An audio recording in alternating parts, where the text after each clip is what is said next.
announced. And now I have the pleasure of introducing Barbara Raymond. We're excited to have Barbara join us tonight because March 20th is the 8th anniversary of Ohio's opening day in 2015, the day that the state fully implemented SB 23, making previously closed original birth certificates accessible upon request to 400,000 adult adoptees. For Adoption Network Cleveland, this was the culmination of decades of work advocating for adoptee rights, and we celebrated with Ohio-born adoptees from across the country. On this anniversary, we examine an important piece of the historical context of secrecy in adoption. Barbara Raymond has spent over many decades researching and writing her #1 best-selling book, The Baby Thief, The Untold Story of Georgia Tan, the baby seller who corrupted adoption. Tan operated out of Memphis, Tennessee from 1924 to 1950, stealing over 5,000 children from poor, often single parents, and selling them to wealthy people. In the process, she invented modern American adoption, popularizing it, commercializing it, and corrupting it with secrecy.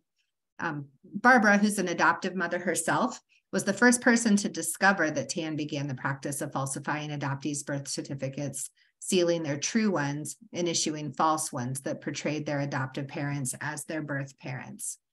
Eventually, every state began issuing false birth certificates.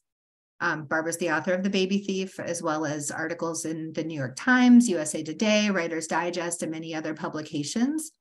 Publishers Weekly named Baby Thief the best book of the year, and she also has an Academy Award-winning actress and producer, Octavia Spencer, who has optioned The Baby Thief for a film. So more to come on that. We're looking forward to seeing how that plays out. So thank you so much, Barbara, for being with us today. We're super excited to have you. I'm going to turn it over to you. Thank you so much. And thank all of you for your patience. The delay has nothing to do with Adoption Network or anything like that, just kind of a craziness that was going on today. And I'm excited to be giving this talk on this particular day because I know how long Betsy and other advocates worked in Ohio to finally open those records. And I'm here to tell you why all that hard work was necessary and about the woman who made it necessary. Now, Ty just told you that she was born, that she operated out of Memphis from 1924 to 1950, and she stole children from poor people, and she sold them to wealthy people. And in the process, as I believe Ty said, she invented modern American adoption. She popularized it, she commercialized it, she corrupted it with secrecy. Now, every one of us has been affected by her, whether we are an adopted person, whether we are a birth mother, and that may be an old term, but I am used to that because that's what I used in my book, which came out a while ago. So a birth parent, adoptive parents, people who were donor conceived, social workers who try to help all the rest of us. We've all been affected by Georgia Tan, and we've all been hurt by her. Now, if you're an adopted person, if it hadn't been for Georgia Tan, you might very well never have been adopted. She made you a product, and she was a very good salesperson. If you were a birth parent, she completely reversed what would have happened before her. Before Georgia Tan made adoption popular, women who had children inside marriage, outside marriage, were encouraged and in some cases even forced. Although I put that in quotes because we all want to raise our children. But they were actually even forced to raise their children because states did not want to pay for things like orphanages.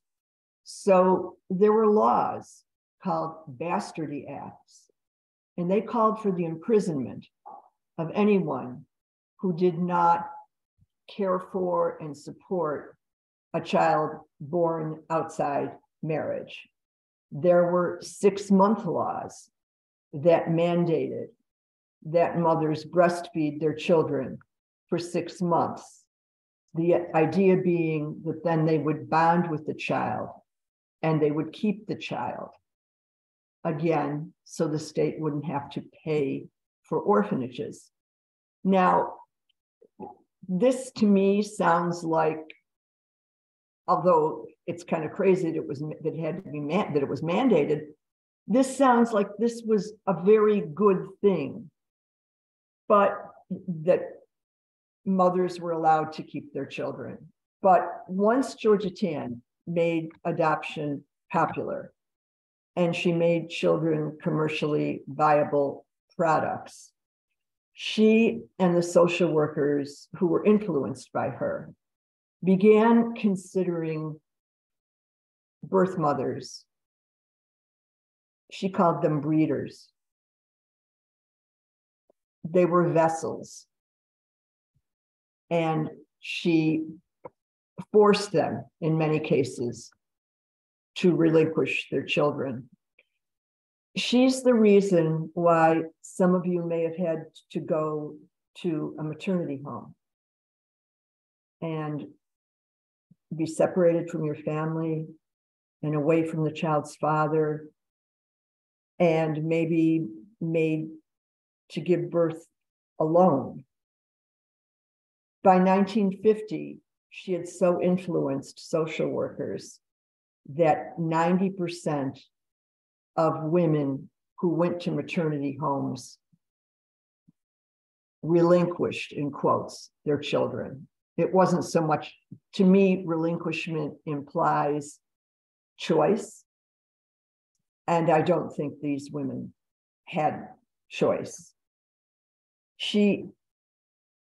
Potential grandparents who in the past would have helped a young mother care for her child, now, because of Georgia Tann and because of the social workers that she influenced, they had an out. They could send their daughter off to Aunt Janet in California. And, the story would be that she's simply visiting, and she would give birth there, and she would give up her child. And the potential grandparents would never have to tell their neighbors that their daughter had had a pregnancy. She set up a context where people like my Irish Catholic mother told me before I even knew how babies were formed, were made. I had 3 sisters. And she said, if you or your sisters get pregnant before you're married, it's off to Father Baker's, which was a maternity home in Buffalo, New York. And it was attached to an orphanage. It's off to Father Baker's, and you're coming home without the baby. And I knew she meant it.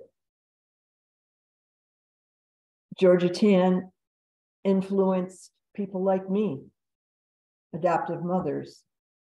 She made it possible, even easy, for us to bring home a baby and raise a child who was not biologically ours.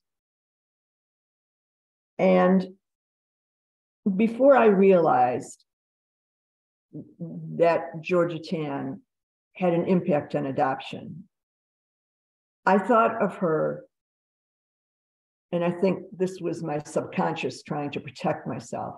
I thought of her as just an old-time baby seller. And I was really comfortable thinking that, having distance from her. As I learned more about her, I started to realize that she had that I owed something to her, that I had profited from her. I can't imagine my life without my adoptive daughter, Beth. Betsy knows her. She knows how wonderful she is. Everyone who knows Beth knows how wonderful she is. But I know her parents now, and they're really good people. And they raised 3 boys well, and they would have raised Beth well. And she was their baby. She is their baby. And Beth should never have been adopted. So how was this woman, Georgia Tan, who died in 1950, how was she able to do all that she did? And how is she still able to hurt all of you? Well, she was brilliant. She had no conscience. She had connections.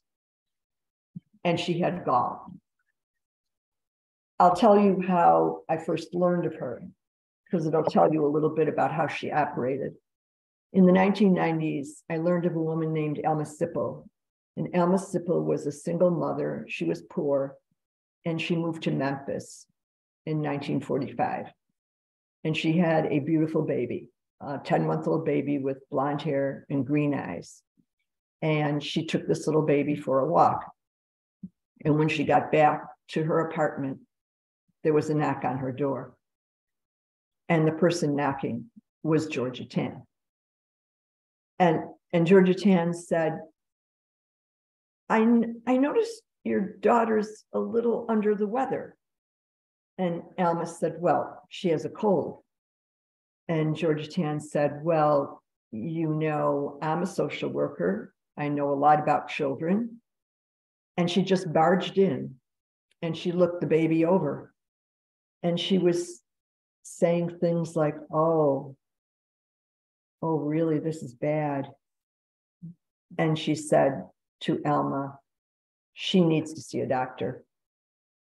And Alma said, I don't have any money for a doctor. And Georgia Tan said, well, that's easy. She said, I'll just pretend she's one of my wards. I'll take her to the hospital. They'll treat her for free. So Alma went to get her bag, and Georgia Tan said, oh, no. You can't come too, because they'll know you're her mother and they'll charge you. Oops. Am I still on? Yes. Yep, we can hear you. Oh, okay. I can't see anybody. I don't. Anyway, I'll just keep talking, even though I can't see you. So the next day, Alma went to the hospital because she had very strange feelings about Georgia Tan. And she found the ward where Georgia Tan's babies were. And she looked in the window. There you are now. Okay. She looked in the window and she saw her own baby. And you know how babies jounce before they can walk? So the baby had pulled herself up on the crib and she was jumping and rocking. And Alma said, oh, she really does look good. Maybe the doctors are really helping her. So she went home, and the next day she got a call from Georgia Tan. And Georgia Tan said, well, I'm so sorry, but your baby died. And Alma didn't believe her. She went to the orphanage and she was thrown out by a big man. She went to the police station. Well, Georgia Tan had connections, which I'll discuss later, and no one would listen to her. She haunted graveyards. She looked for death certificates. Nothing. Took her 45 years to find her child, only to learn that she had been flown almost immediately after her supposed death to Cincinnati and had been adopted by a lawyer and his wife. And the reunion, the relationship was never what it would have been, which of course, I think is probably always true in adoptee reunions. How could it not be?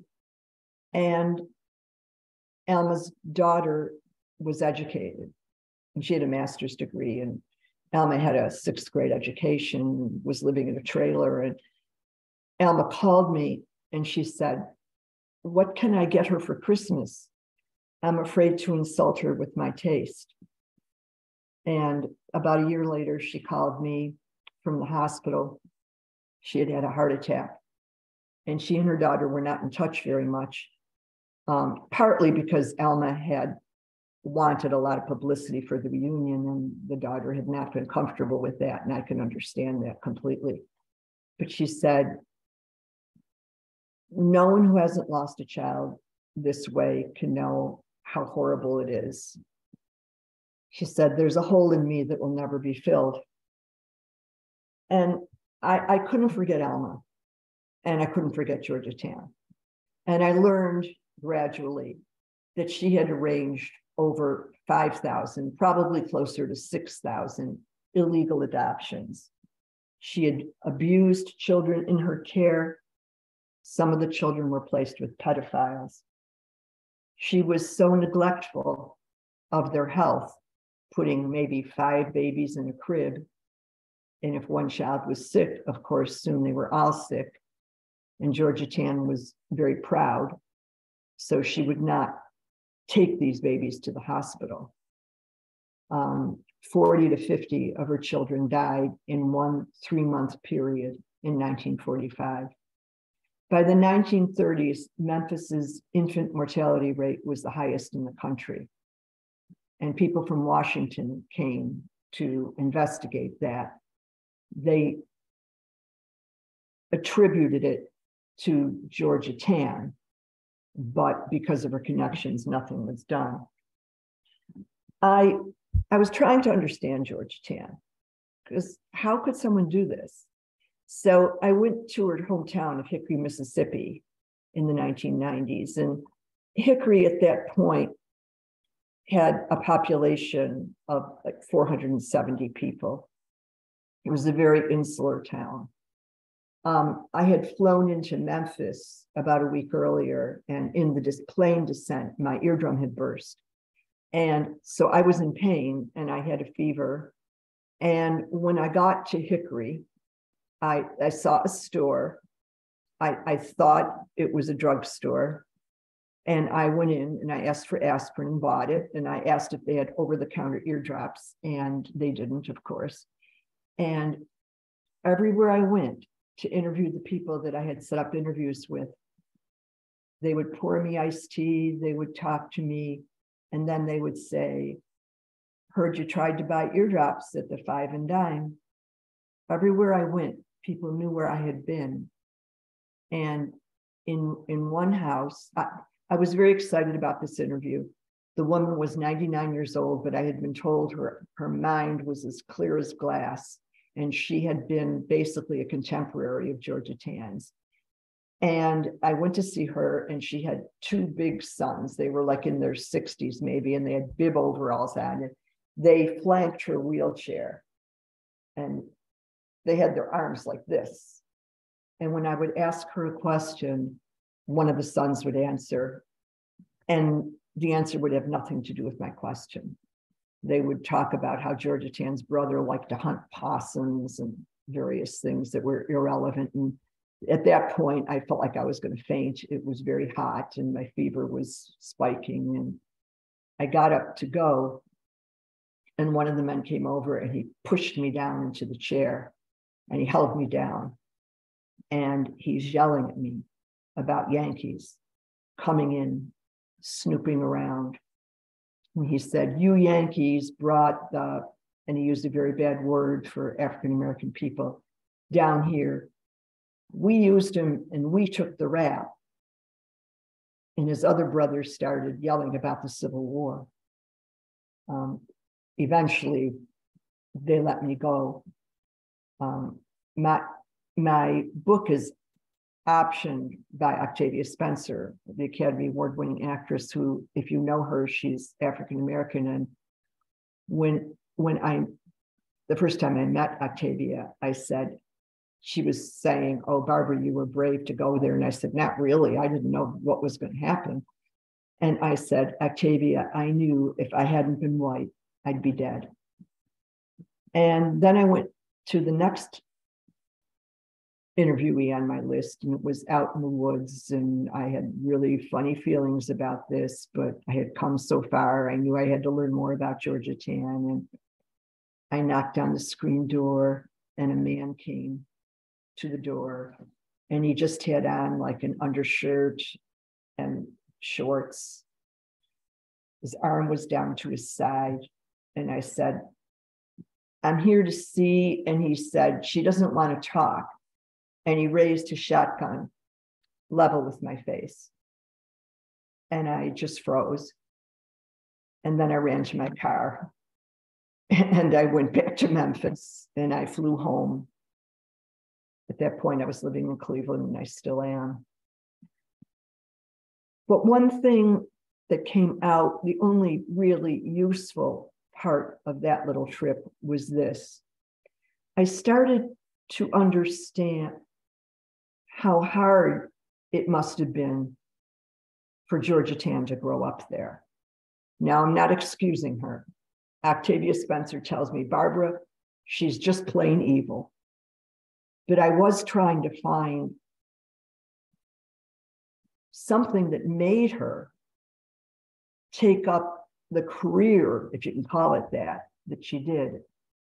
And I felt very much like an outsider when I was in Hickory, and I was made to feel like an outsider. And although Georgetown was a big shot in town growing up because her father was a judge and they had more money than everybody else, she was different from the other Southern young women. She didn't like to wear dresses. She wasn't social. She didn't want to marry. And that marked her as being different, and I'm sure made her feel uncomfortable. She desperately wanted to be a lawyer, and in those days, the way you became a lawyer was you read law with an established lawyer, and her father let her read law with him. And she was actually the first woman in Mississippi to pass the Mississippi bar exam. But her father wouldn't let her practice law because it wasn't the usual thing for a woman. And I don't know why she didn't defy him, because she never listened to anyone else in her life, but she did not become a lawyer. She tried teaching for a couple of years and then she segued over to social work. But she wanted the fame and the money and the power that she thinks she would have gotten as a lawyer. And my son's a social worker. And I know that if you're a good social worker, you don't necessarily become wealthy. And the only way she could become wealthy and be a social worker was to be a bad social worker.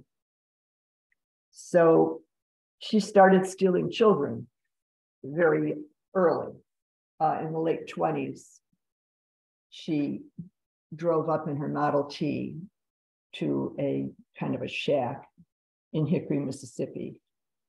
And there was a little boy playing on the back porch. His name was Onyx Harvey.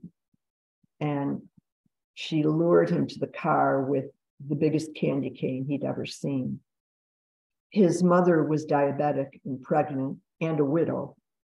And she was in the house, didn't feel well, and didn't notice right away that he was gone. And when she did realize it, of course, she was hysterical. And she went to the police. There was a court case, but she never got her child back. Georgetown's father probably pulled strings. She had sold the child to the local leader of the Ku Klux Klan. But I was told by some people in Hickory that she was run out of town for that. So she went to Texas, where she adopted a daughter. And I'm not quite sure what went on in Texas, but she only lasted there for 2 years. And then she left there. But then she went to Memphis. And her father had friends in Memphis. And Memphis was run by a man named Edward Hull Crump. and he was a political boss.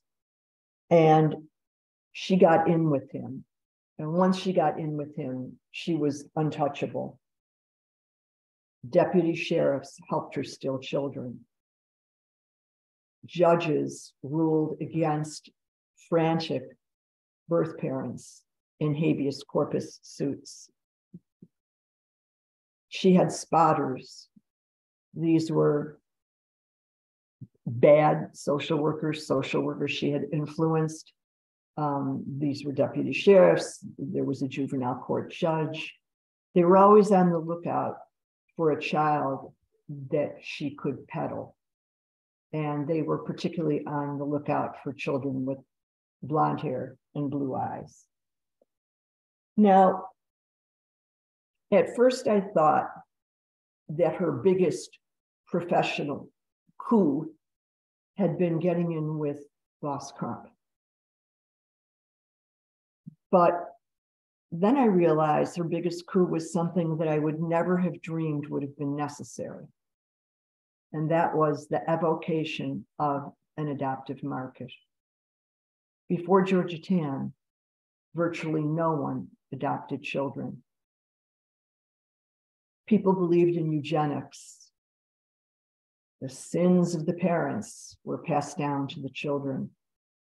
And so husbands would not allow their wives to adopt children.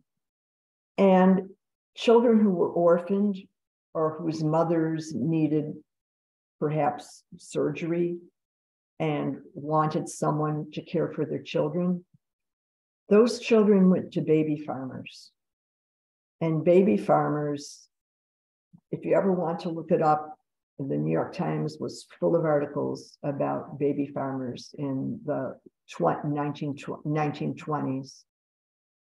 They were homes or apartments, and they were run by middle-aged, usually uneducated women who took children in for a fee. A lot of them wanted money up front. Let's say the mother only wanted the child to be watched for 3 weeks. And they said, well, I need a 2-month deposit and I'll give you the money back later. Well, once the baby farmers had that money, they had no incentive to keep the child alive, to keep feeding the children. And so some of them starved, suffocated, and drowned the children. There were articles about baby farmers who killed as many as 25 children. One woman was found guilty. She was sentenced only to 6 months in jail. Some baby farmers took out life insurance policies on the babies and then killed them. There was an op-ed, an editorial in the New York Times in the 1920s calling for the illegalization of life insurance policies for children because it was, quote, a temptation to inhuman crimes. Now, despite the fact that there was really no market as yet for adoptable, in quotes, children, there were always people who were infertile and wanted to raise children. And usually, if it was a husband and wife, it was the wife who wanted to adopt a child, but her husband wouldn't let her. So, and again, you can look this up in the New York Times or in the back of my book, everything is documented. Women pretended to be pregnant. They told their husbands they were pregnant. They waited till the husband was maybe off on a business trip out of town. They collapsed, pretended to collapse in front of a baby farmer's clinic. When the husband arrived, the woman would be in bed with a newborn baby. One woman who was exposed when the baby farmer that she procured children from was arrested, had tricked her husband into thinking, her name was Mrs. well, the way they had it in time was it was FEA, cell. She had tricked her husband into thinking that she had given birth to 11 children. She was 52 years old and supposedly had just given birth to triplets. Now, when I saw this, I saw the split, and I'm sure Georgetown did too. Thousands of children, beautiful, healthy children on baby farms. Thousands of women who wanted to adopt these children, but couldn't adopt these children because their husbands wouldn't let them. So Georgetown, entrepreneur that she was, decided to bring those two groups together. So she said that despite what the eugenicists said, these children were not genetically flawed. They were blank slates. They were born untainted. And if you surround them with beauty and culture, they'll become anything you want them to be. But she did not believe this. She went into their records and she falsified everything. So a child that had been born to a sharecropper or a young woman with very little education was transformed into a child whose father was a surgeon, whose grandfather was a concert pianist. She made these children look genetically more perfect than anyone could ever have born themselves. So she carried children around in wicker baskets. She dressed them up in beautiful clothes. And I was told by a social worker who is now dead, but who tried to clean up the mess that Georgia had made after Georgia died. She said, oh yes, she had beautiful clothes for these children. She said, but she saved the best clothes for the bad apples. I said, what do you mean the bad apples? And she said, oh, the plainest children. She dressed them in the prettiest clothes. So you can have some idea of basically how evil Georgetown was. So she would carry these children around in wicker baskets, and these children were, what baby isn't beautiful? She placed the children very strategically in the beginning with politicians, with social workers who might later want to unmask her. And later, when they wanted to unmask her, she blackmailed them by saying that if they spoke out against her, she would take back their child. So in Memphis, adoption became the thing to do because so many wealthy people suddenly had adoptable children. And so she popularized it there. By 1928, Georgia, who had a staff at that point of only one person and didn't even have an orphanage yet, she was able to place for adoption in 1928, 206 children. Just to give you some context, the Boston Children's Aid Society, a much larger organization, that year placed 5. Now, she popularized adoption, and she became it was popular in Memphis, but she made it popular across the country by commercializing adoption. Little by little, she began charging large fees, but the biggest thing, and one of the more disgusting things that she did, was she ran baby ads. Her motto was a baby for Christmas.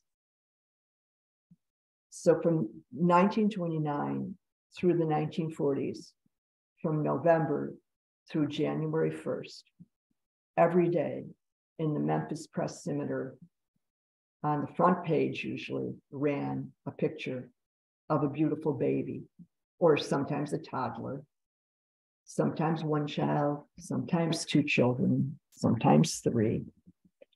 And the headline would be, put your order in early. Dan, Jimmy, Ray, want one of them?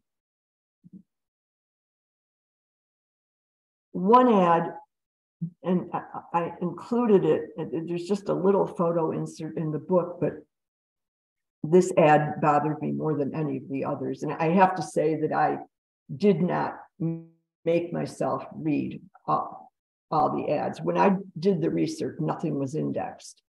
On microfilm, I read every newspaper, two Memphis newspapers, every day's worth of Memphis newspapers from 1929 through the 1950s. And I kept coming upon these baby ads, and they made me feel sick. So I didn't look at all of them. But the one that I did look at that made me feel the worst was a picture of a little girl with a rather short dress on, and she's standing there with her hand on her hip. I'm sure she had been posed. Her facial expression was very mature for her age. And the ad said, Madge is a solemn little trick with big brown eyes.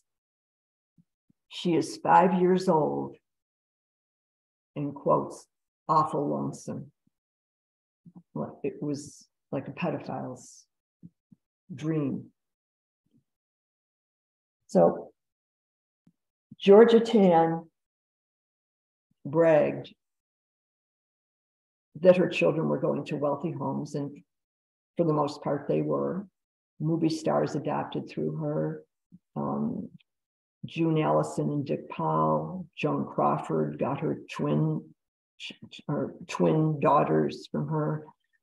Governor Lehman of New York, who ended up closing adoption records, in New York, he adopted through her. So she bragged that these children who were coming from poverty were getting such a good break because now they would go to college. Now, a lot of you can only imagine that the parents who had lost children in Memphis were frantically looking for their children. One woman in particular, I remember, her name was Grace Gribble. She was a widow. She had 5 children. She didn't have much money, and she was being helped by a social worker, and this was a good social worker. But one day the good social worker came to her house, and she had with her another person who presented herself as a social worker, and this woman worked for Georgia Tann. And this woman had Grace Gribble, who could barely read, sign papers, supposedly, to get her children free medical care. And Grace signed them. And then the social worker put the papers in her purse. And she stood up and she said, "I'll take the 3 youngest children now." And she opened the door, and 2 big men came in, and they carried off Grace's 3 youngest children, who of course were hysterical. And as one child in particular was being carried out, and this child had red hair and blue eyes, the bad social worker who worked for Georgia Tann said flippantly, and this comes from court records, "We have an order for a child of this age and type." And of course, Grace was hysterical. And she went to the courthouse.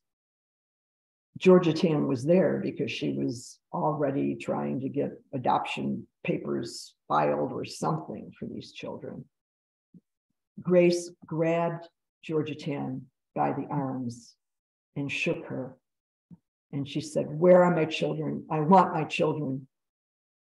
And again, this is all in court records. Georgia Tan said, "You should thank me. They're going to families who can give them more than you ever can." Grace Gribble went home. She talked to her friends, and as many parents had done before, she tried to get a lawyer to take her case. But Boss Crump was a very powerful boss, and people did not want to get on his bad side, which is why deputy sheriffs and policemen sometimes helped Georgia Tan steal the children.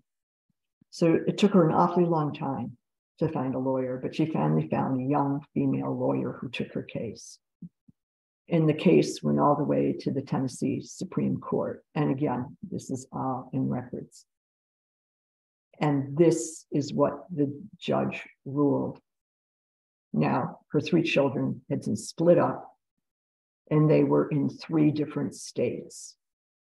One of them, unbeknownst to Grace, had already been sent back to Memphis at the age of 4 by himself on a train with $1 in his pocket because he had been rejected by his adoptive parents because supposedly he wasn't bright enough.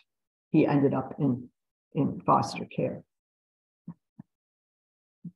Despite all that, the judge ruled that the children should remain where they were. He said, again, in court records, "It is one of the sad tragedies of life that a mother must give up her children for the best interests of the child." So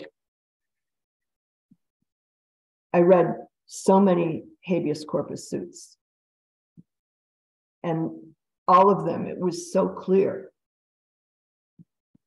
that Georgia Tan absolutely stole. She stole a child from a man, a German immigrant who didn't even speak English and thought he was just getting medicine for his child. He too fought through the courts and of course lost. They all lost. Some of these parents saw their own children advertised in the newspaper, and they still couldn't get their children back. So the parents are looking for the children.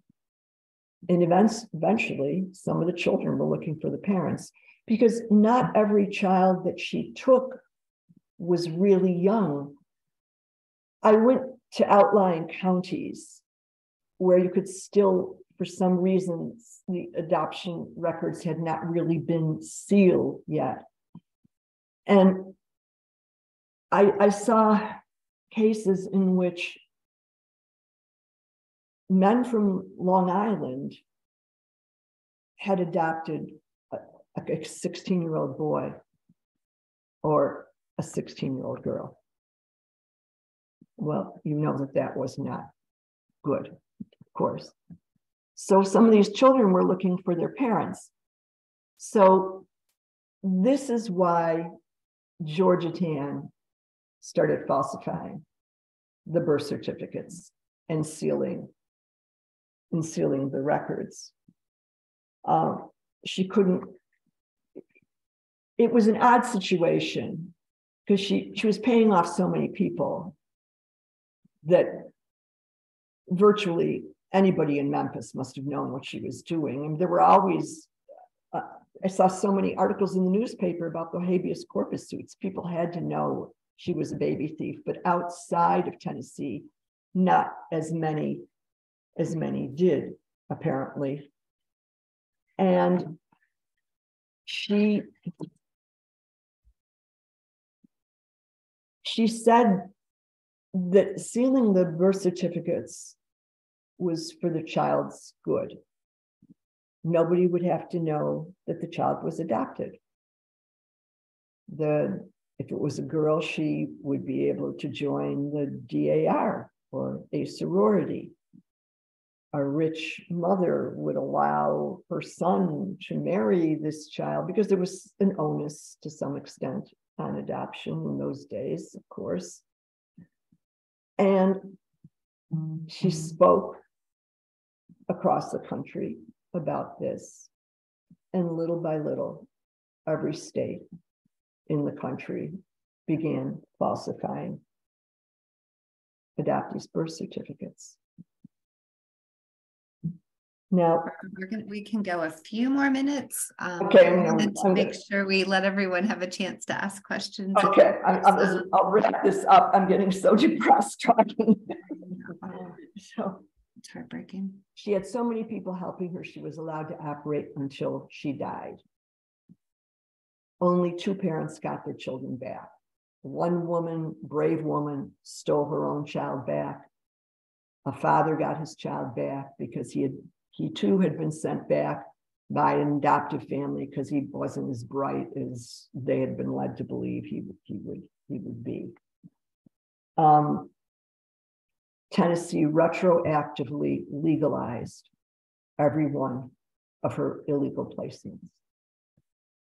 And in 1999, almost 50 years after she died, after a long court battle, Tennessee became the first state to open adoption records and original birth certificates to adoptees.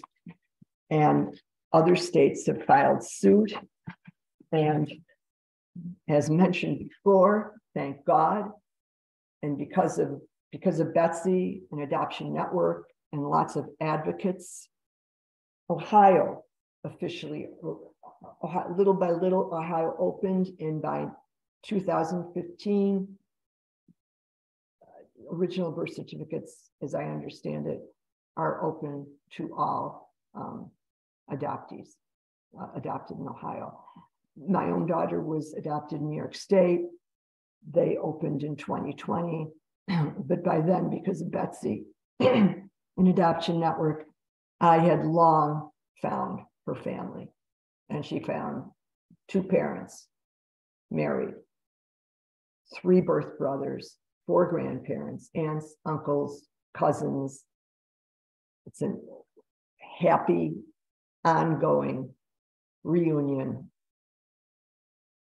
But of course, she wasn't raised by them, and that was because of Georgia Tan.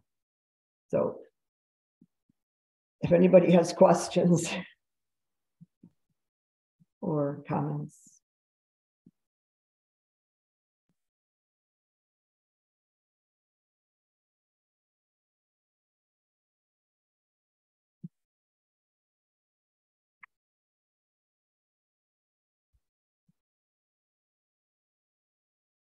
Kelly? Hi, can you hear me? Yeah, I hear. Is it Kelly? Yes. Yes. Yeah, well, thank you so much for sharing. That's amazing that you did all that research and wrote the book. I still haven't read it, but it's on my to-read list. But I wanted to ask you when we might see this turned into a movie. That's really exciting news that Octavia Spencer has, sounds like, bought the rights to it or something. Yes, well, she's optioned it. She's optioned it many times. I've been optioned by Octavia for about 6 or 7 years. I've met her several times. She was wonderful enough. I first met her in Cleveland, and by then she had already optioned me, but she came in for something else. And while we were having lunch, she said, "I want to come back and honor you." And I thought, what? Honor me? And she came, I live in Lakewood. She came to Lakewood, Ohio, to a coffee shop. Adoption Network and Betsy promoted it. Octavia gave a speech. I gave a little talk. Betsy gave a talk. On YouTube, if you look for Baby Thief book signing, you can see the whole thing. The line was out the door and around the block. And Octavia said to me, "Barbara," she said, look at all the people that came here to see you. Now, I've given book signings where 4 people showed up. And I said, no, Octavia, they are here to see you. So little by little, she's putting the pieces together. I don't know how much I can say. You need a studio. There's a studio interested. You need script. You need actresses. There are name actresses who are interested. At one point, she wanted me to be a character, and she was telling me who would play me. And I was feeling very flattered because these were, very actresses with, some talent, So Octavia, I don't know why she is into this topic so much. As far as I know, she has no connection to adoption. She's one of 8 children who were not adopted. But I'm told by her partner in her production company that every time she sits down, she takes a meeting in Hollywood or LA to pitch, to talk about upcoming projects, that the baby thief is the first thing she mentions. And if you look at, when I gave the talk in the bookstore, I wasn't looking at Octavia. She was standing right next to me, but I was looking at this enormous crowd of people. Betsy and my agent told me that day, they said that, and you can see it on YouTube, Octavia kept, whenever I would mention, that I don't understand myself as much as I would if I were an adopted person or a birth mother, obviously. But the idea that you don't know where you came from and that you don't know your health history, it's so wrong. And Octavia just kept nodding whenever I would say anything to do with adoptees' rights or opening records. She was into it. She's as her partner keeps saying, she's a very, very loyal person. She's very much into this. So I think it would help spread the word out to the greater community, because my book is probably mostly read by people already involved in adoption, and all of you have some connection to adoption. So it would be great to have like the greater community educated, because my daughter, I mean, when she had she's so unbelievably talented, and she got the best genes on earth, and she, on top of everything else, she won top balance beam gymnastics in Ohio, and her coach knew that I had adopted her. And her coach, who loved her and meant well, kept telling Beth how lucky she was that she had been adopted. And my own sister at Beth's wedding, Beth's entire enormous birth family was there. And then I have a big family. Her birth brothers were all involved in the wedding. Everybody was there. But I have a relative who's not very informed in adoption. And I didn't find this out at the time, but I was told later that this relative of mine went over to Beth's mother, who was sitting with Beth's father and the grandparents, and said, "Oh, thank you. Thank you for giving Beth to my family." And people not involved in adoption, they do not have a clue, I think.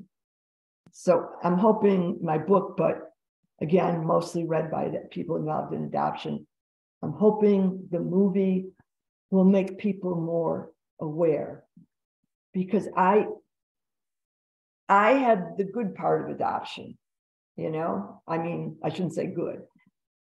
I had the easy part. And again, I shouldn't have been able to adopt my child. But, you know, the hard part was for my daughter. It was her Achilles heel. She's very strong, but it was tough. And for her birth mother and father, I stay out of the reunion. I can tell that this is not what is wanted, and I can understand it. This is their time. But in the beginning, we talked, and her father told me once, and her mother told me a different time. They both said the same thing. It was the biggest mistake they ever made. And of course, they don't mean the pregnancy. They mean the relinquishment. And they were made to relinquish by one of the grandmothers. And the reason that the grandmother was making them relinquish was because Georgia Tann made adoption popular, and Georgia Tann made people like my mother think that this is what you should do if you were a white young woman who was pregnant outside marriage. Now, I have to say, neither my sisters nor I, luckily for us, we did not have to. We did not get pregnant before marriage, so we did not have to relinquish a child. But I know that I don't understand. I mean, I try to understand, but I don't. I can't understand the way the rest of you can understand.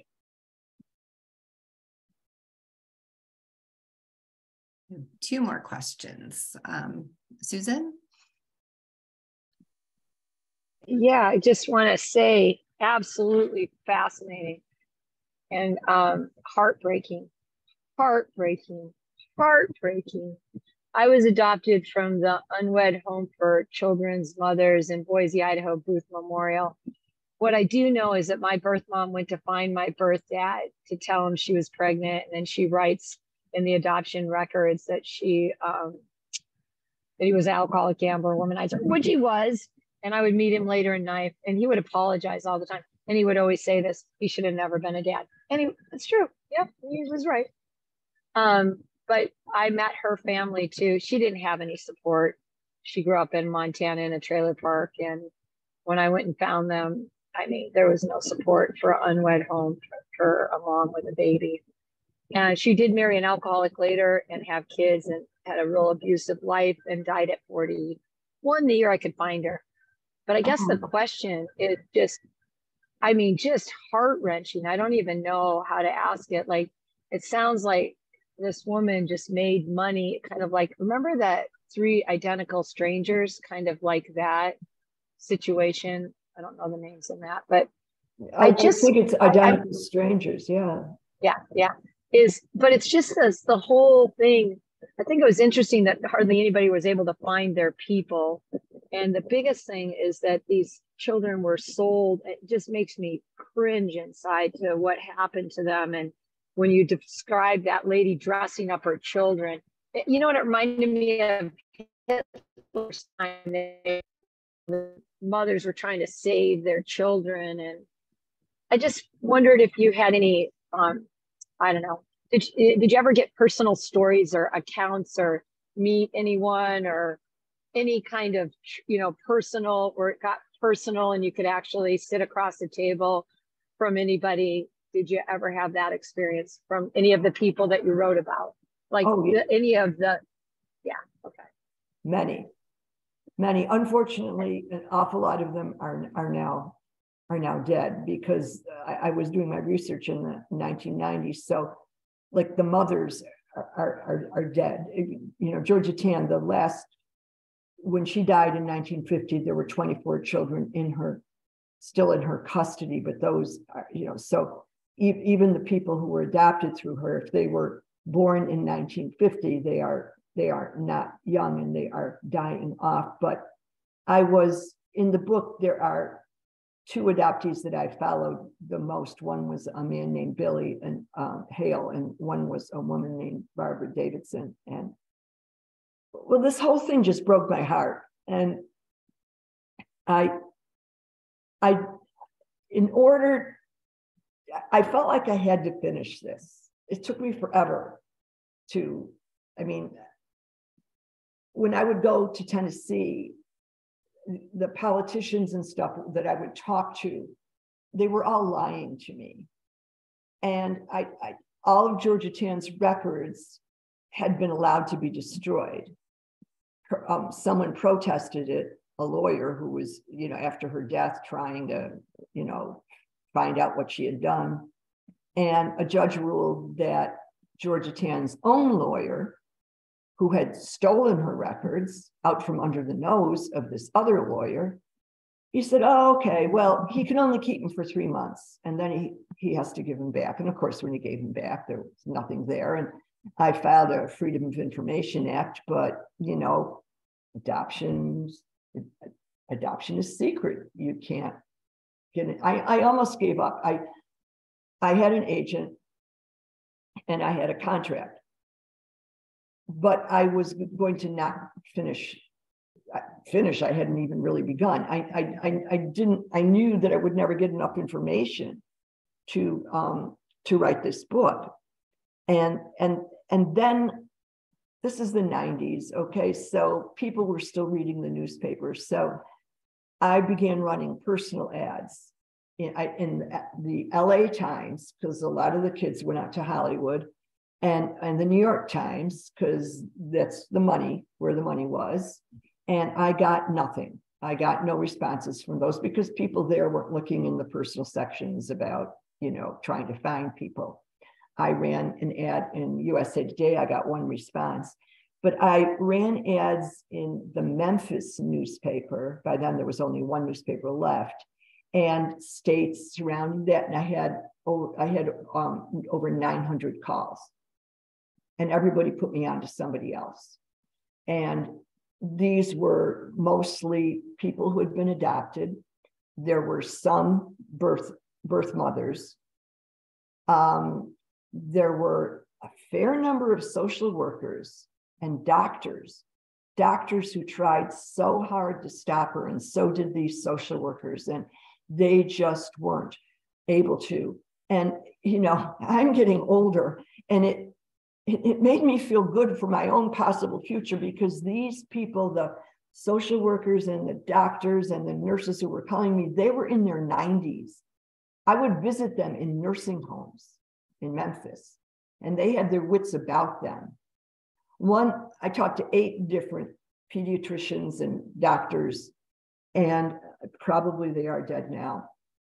One man told me he was just so disgusted.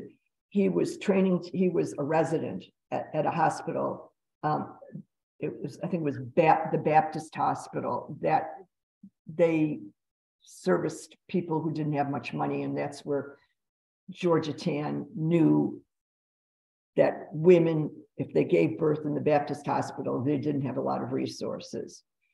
And a woman, in those days, you were put in twilight sleep. So you were sort of asleep when you were giving birth. And this doctor told me how upset he was as a young doctor, because he would see Georgia Tan, a couple of her women dressed like nurses, standing right outside the delivery room door. And the minute they heard a baby cry, they would go in and they would get the mother to sign routine papers, but they were relinquishments for adoption. Or those fake nurses, or a nurse that had been bought off, or a doctor that had been bought off, would say to a mother waking up from childbirth, honey, I'm so sorry, but your baby died. And the mother would say, but I heard a baby cry. And the doctor or nurse said, oh, no, that was another baby. The mother would say, I want to see my baby. And they would say, oh, the state knows you're poor. The state put the baby in the ground. There was a woman named Irene Green. She lost 2 children through Georgia just through ordinary, in quotes, kidnapping, and 3 children by being told that the children had been born dead. Children were all adopted across the country. And before I finished my book, these children had found, now adults had found each other, and they regrouped and they went to Memphis to find Irene, and Irene was dead, unfortunately. But they found her Bible, and in it she had listed their names and birth dates. And she had written, "The children of a broken-hearted mother, I have no one to love me now." I just, in order, and then I got lucky in terms of research. A man called me, his wife saw my little ad, you know, if you know anything about Georgetown or Tennessee Children's Home Society, please call. And I had an 800 number. He frequented flea markets. He was a collector. And he had brought home a lot of papers, and in the letterhead, there was a silhouette of what looked like a Victorian woman throwing up a baby into the air. And his wife said to him, "Steve, didn't it say Tennessee Children's Home Society on some of those papers?" And so he called me, and it turned out that he had some of the legal records of Georgetown's own attorney. So he went back to the flea market and he started buying up whole garbage bags full of papers, because Georgetown's attorney had developed Alzheimer's and gone to a farm, and the papers were. So I was able to get a lot of legal backing, aside from just, reading the habeas corpus suits and trying to almost pretend I was in law school and going to these laws. It was so hard, but the hard part was dealing with, like, thinking of how the people must have felt that she was affecting. So without realizing it, I must have developed some kind of shell, because I was able to do it. And then I hadn't read my book in a long time, because the book came out in 2008. And I looked at it about a year ago, and parts of it were making me cry. And I had lost, I had to develop this sort of, I became it wasn't like I was developing a shell with the people that I was dealing with. Some of them told me things they had, this Barbara Davidson, she told me things she had never even told her husband. She had been abused by Georgetown. I could go on forever. She had been badly damaged by Georgetown, and she had been placed with an adoptive father who abused her. And the story just goes on and on. And we have one more question from Kelly. Okay, I'm sorry, I'm talking too much. And then thank you all for staying with us just a little bit longer. I know we had some technical difficulties and started late, so I want to give everyone a chance to, ask questions and all of that. We'll do one more question and then we'll wrap up. Go ahead, Kelly. Yeah. So getting back to the film that might be made from your book, which I think is very exciting. And I'm glad that Octavia Spencer has shown so much interest in it. I was just thinking about how so many celebrities in Hollywood adopt. A few that are more widely known as being famous for that are Angelina Jolie, obviously Madonna, and the list goes on. There's many, many more. Meg Ryan is adopted. Sandra Bullock is adopted. Many celebrities adopt. So I'm just wondering, when Octavia Spencer tries to put this film out, do you foresee she getting pushback from the powers that be in Hollywood? Because keeping a certain narrative of adoption is very much in a lot of people in Hollywood's interest, because they are a lot of celebrities in Hollywood, actors and actresses adopt. And I just wanted to see what if she might have shared any perspective on that, or like, I would love for this to get made, this movie to get made, and for it to like have a national presence in like regular movie theaters and a huge viewership. But I'm just wondering, with the media dominating the narrative of adoption and controlling it for so long, if it's going to be able to be fair and balanced, and from really like an honest perspective of, this is the roots of adoption, this is the corruption that it was built from, and go from there. Yeah. That is an amazingly astute question. And it's one I've thought about too. And worried that it would prevent possibly the movie from being made, because I know Octavia is friends with a lot of these women, like I think Nicole Kidman, I believe, adopted. They've all adopted, and I don't know that they feel the way I do. I mean, how would they if they hadn't like done research? So yeah, and by the way, you mentioned Angelina Jolie, and I know that she probably didn't know this when she adopted her first child, but she adopted him from a baby seller named Lauren Galindo, who served time for arranging illegal adoptions. I think it was 600 of them. I think she served 6 months. Poor women, I believe this was Cambodia, were told, we'll send your child to America, and then your child will be able to sponsor you back, and then you can come too. And she had spotters, just like Georgia Tan, this Lauren Galindo. Again, I have no idea that Angelina Jolie knew anything of this. She probably did not. But yeah, no, that's a very fair question. And I don't know. I mean, it doesn't seem to have stopped Octavia from being interested. And I can't tell you, I'm not supposed to tell you like the names of the actresses who are interested. But yeah, I don't know.